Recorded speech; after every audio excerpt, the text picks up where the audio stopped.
Hello everyone, and welcome to Minecraft. I thought I'd just give you guys a quick tour of what I've been building on my server. Um, I don't know. I've been playing this a lot. I keep telling myself I should make some tutorials based on it. This is the Direwolf 20 pack.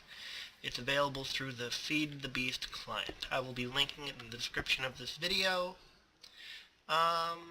So where to get started?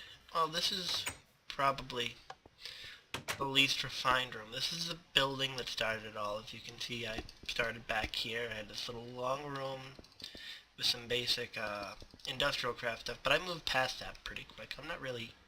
I like industrial craft, and it's the starting point for a lot of really fun mods. This was my original sorting area. I used to have a whole bunch of chests on the wall. I've got a little bit of forestry machines and some project tables to just craft different things. The updates to project tables, if you guys haven't tried them, are incredible. The basic idea is that you can put a plan into your project table, and then you can put a recipe, say this is a recipe for a machine block, and then you can write that plan, and then the recipe will remember it, and you can just pull copies right out like that, see? I think that's pretty awesome. Old furnaces. So, using a combination of these buckets and the red power mod for piping, this is my new sorting room. As you can see, it's relatively extensive. All these different kinds of metals, all the crystals from Thaumcraft, some mob drops. I have way too many eggs. I actually had to kill off my chickens because I had too many eggs and I had no idea what to do with them. This is the bedroom. Pretty stark, I know. I have a small factorization room set up over here. I keep experimenting with the mod. I'd really like at some point to make a completely automated setup for them, because if you do it right, you can triple your ore output through them. Out back here, I have some golems. As you can see, they just harvested some carrots for me. This is my little farm right now. They're dropping into that ender chest, which dumps right back into the system. Up there, let's go up there actually. Got some furnaces from Railcraft over there making me steel. But if anytime I have a new player come onto the server, I just give them a bunch of steel to make armor and tools with, because it's not, once you get a good production line set up, it's pretty good.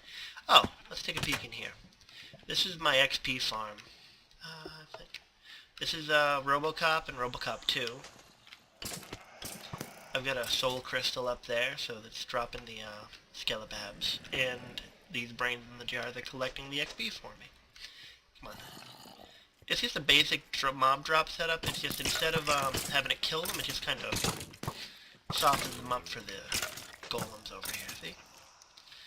And of course, I really should have something collecting all these drops, but I don't know what I need. This is really just for the XP. Let's turn that off.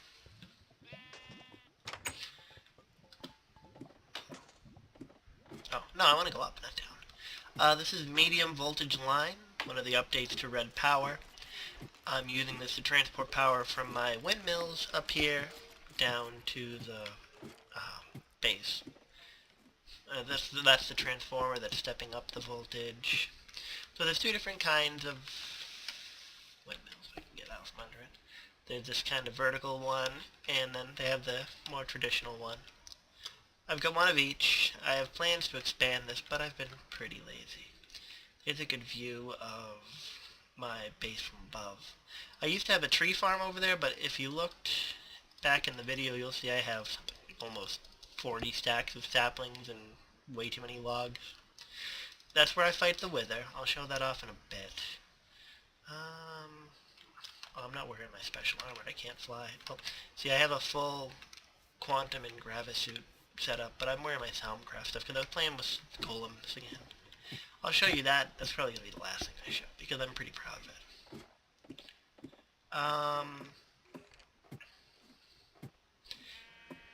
Basically, this is my tool bag. All the tools. I think I already have this set to the refrigerator. I do. Okay, good. Basically, if I want to fight the wither, I just step in there and I toggle this frequency, and it just makes a force field just so the wither can't, destroy my house. Stuff like that. Let's see. This is my red power room. It's pretty basic. I've actually got a whole bank of these battery boxes down underneath my sorting room. I don't think I'll show you that. Not something I'm probably going to want to teach later. But here's my pride and joy, and this is what I've been working on for a while. I have almost every aspect from Soundcraft stored in these jars around here. And I got some golems right here, keeping the pots ready. I think I can craft just about anything in the game with Soundcraft right now. In fact, I've still got my book right on.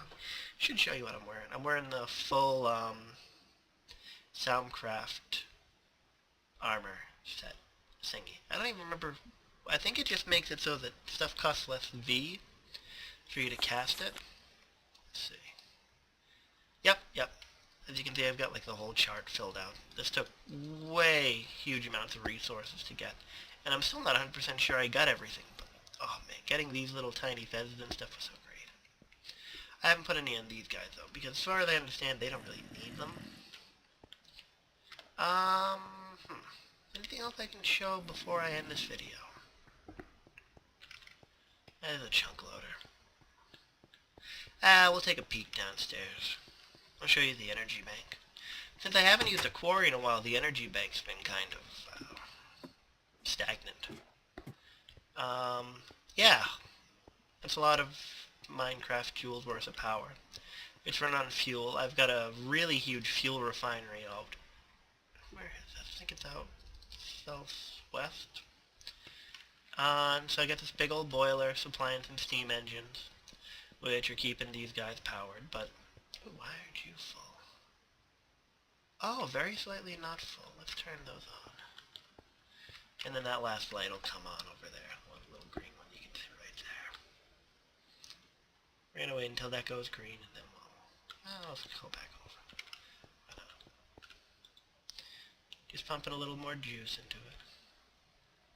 Come on, get up to speed, you stupid steam engines. Wonder what I was doing that used power. Well, it's a mystery. I'm really hoping that I can show you this thing turning on, but it's being real slow. So yeah, we can take a quick peek at the sorting system while that's going. These are the different processing machines. This is basically all the ore processing. I really love how thermal expansion does their machines. If you guys have never used thermal expansion, it's great. You can configure what sides are inputs, what sides are outputs. So like this one, most of these, it's just, input from the bottom, output from the top. This one, I have a special line for things that can't be ground up first, and so they just insert right to the side as well, and go right up. So they can kind of cut in line. Small energy bank here, connected to some solar cells to keep these guys going. This is where my UU matter gets processed. All my scrap and overflow ends up down here. And this is for like, rubber and monzonite. I haven't played with force fields enough. That's definitely something that you'll be getting videos of later. And like I was saying, way too many saplings, way too much wood. So that's why I turned off that tree farm. Decent supply of potatoes too, my food of choice. Oh, and look, they just harvested some wheat for me. Let's go see if that engine did its job. Yep, the light's on, I can turn it off again. Anyway, that's all I got to show for now. I mean, I've only been on the server for a couple of weeks, so I went overboard with this. But it's like, once you get up a production line for these things, it's hard to stop. And I have so much redstone, it's not even funny. Anyway, this is Mir signing off. Peace out, dudes.